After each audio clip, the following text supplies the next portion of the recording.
এক রাজা ছিল 7 রানী। বড় রানীর দেমাকে মাটিতে পা পড়ে না।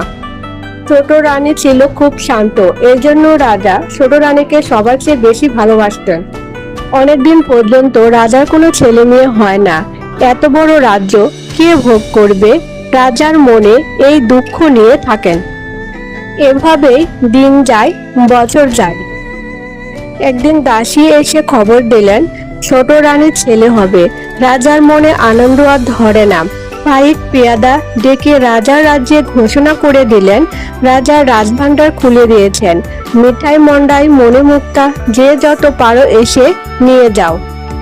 বড় রানীরা হিংসার জ্বলে মরতে লাগলেন। রাজা ছোট রানীর কোমরে ও নিজের কোমরে একটি সোনার শিকল বেঁধে দিয়ে বললেন, যখন ছেলে হবে তখন এই শিকল ধরে নাড়া দিও, আমি এসে ছেলে দেখব। এই বলে রাজা রাজদরবারে চলে গেলেন। ছোট রানী ছেলে হবে, আতুর ঘরে কে যাবে?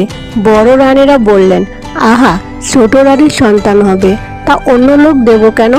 আমরাই যাব। বড় রানীরা আতুর ঘরে গিয়ে শিকলে নাড়া দিলেন। অমনি রাজসভা ভেঙে ঢাক ঢোলের বাদ্য নিয়ে মণি মাণিক্য হাতে রাজা এসে দেখেন কিছুই না। রাজা ফিরে গেলেন। রাজসভা বসতে না বসতে আবার শিকলে নাড়া পড়ল। রাজা আবার ছুটে গেলেন, গিয়ে দেখেন এবারও কিছু না। মনের কষ্টে রাজা রাগ করে বললেন, ছেলে না হতে শিকলে নাড়া দিলে আমি সব রানীকে কেটে ফেলবো। বলে রাজা আবার ফিরে গেলেন রাজসভায়। একে একে ছোট রানীর 7টি ছেলে ও একটি মেয়ে হলো। আহা, ছেলে মেয়েগুলো যেন চাঁদের পুতুল, ফুলের কলি। আকু পাকু করে হাত নাড়ে, পা নাড়ে। আতুর ঘর আলো হয়ে গেল। ছোট রানী আস্তে আস্তে বললেন, বুবুরা, আমার কেমন সন্তান হলো, একবার দেখালে না?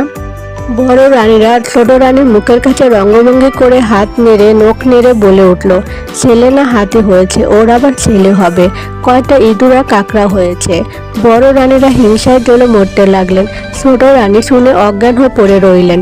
নিষ্ঠুর বড় রানীর আর শিকলে নাড়া দিল না। চুপি চুপি হাড়ি সরা এনে ছেলে মেয়েগুলোকে তাতে পুড়ে গোবর সারে গাদায় পুঁতে রাখলো। ফিরে এসে তারা শিকল ধরে টান দিল। রাজা আবার ঢাক ঢোলের বাদ্য নিয়ে মণি মাণিক্য হাতে নিয়ে এলেন। বড় রানীরা হাত মুছে মুখ মুছে তাড়াতাড়ি করে কতগুলো ব্যাঙের ছানা, ইঁদুরের ছানা এনে দেখালো। তারপর বলল, ছোট রানী ব্যাঙের ছানা, ইঁদুর ছানা হয়েছে। দেখে রাজা রেগে আগুন হয়ে ছোট রানীকে রাজপুরীর বাইরে বের করে দিলেন। বড় রানীদের খুশি আর ধরে না। আনন্দে পায়ের মলে বাজনা থামে না। সুখের কাঁটা দূর হলো। রাজপুরীতে 6 রানীতে মনের সুখে ঘরকন্যা করতে লাগলেন।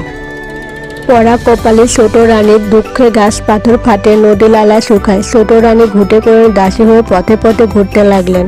এমনই করে দিন যায়। রাজার মনে সুখ নেই, রাজার রাজ্যে সুখ নেই। রাজপুরী খা খা করে, রাজার বাগানে ফুল ফোটে না, আনন্দে বাজনা বাজে না।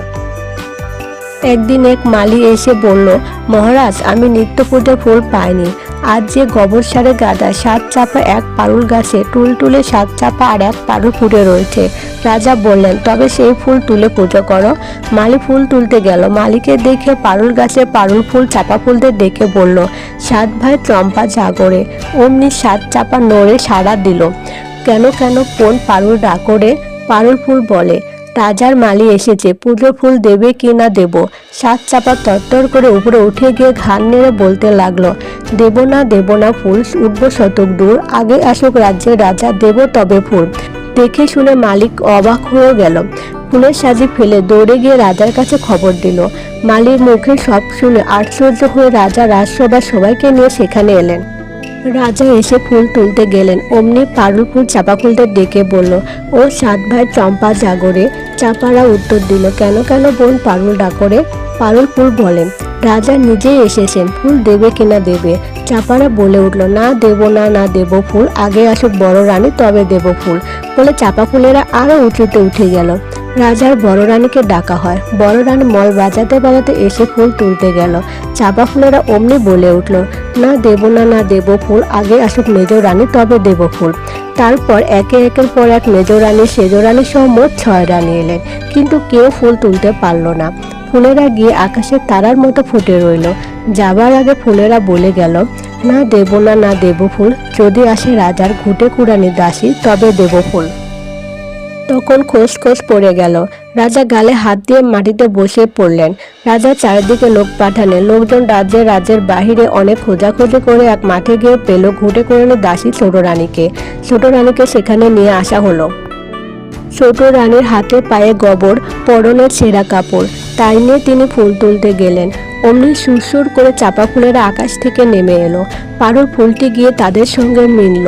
ফুলের মধ্যে হতে সুন্দর সুন্দর চাঁদের মতো 7 রাজপুত্র এবং এক রাজকন্যা মামা বলে ডেকে ঝুপঝুপ করে রানীর কোলে ঝাঁপিয়ে পড়ল। সবাই অবাক। রাজার চোখ দিয়ে ঝরঝর করে জল গড়িয়ে গেল। বড় রানীদের সব ষড়যন্ত্র প্রকাশ হয়ে গেল। রাজা চিনতে পারলেন ছোট রানী এবং তার চাঁদের মতো 7 ছেলে ও এক মেয়েকে। বড় রানীরা ভয়ে কাঁপতে লাগলো। রাজা তখনই বড় রানীদেরকে ডেকে কাঁটার ওপর কাঁটা দিয়ে পুঁতে ফেলার আদেশ দিলেন। রাজা 7 রাজপুত্র, পারুল মেয়ে আর ছোট রানীকে নিয়ে রাজপুরীতে গেলেন। রাজপুরীতে জয়ডাঙ্গা বেজে উঠল। গল্পটা যদি ভালো লাগে তাহলে অবশ্যই চ্যানেলটা সাবস্ক্রাইব করবে, লাইক, কমেন্ট এবং শেয়ার করতে ভুলবেন না প্লিজ।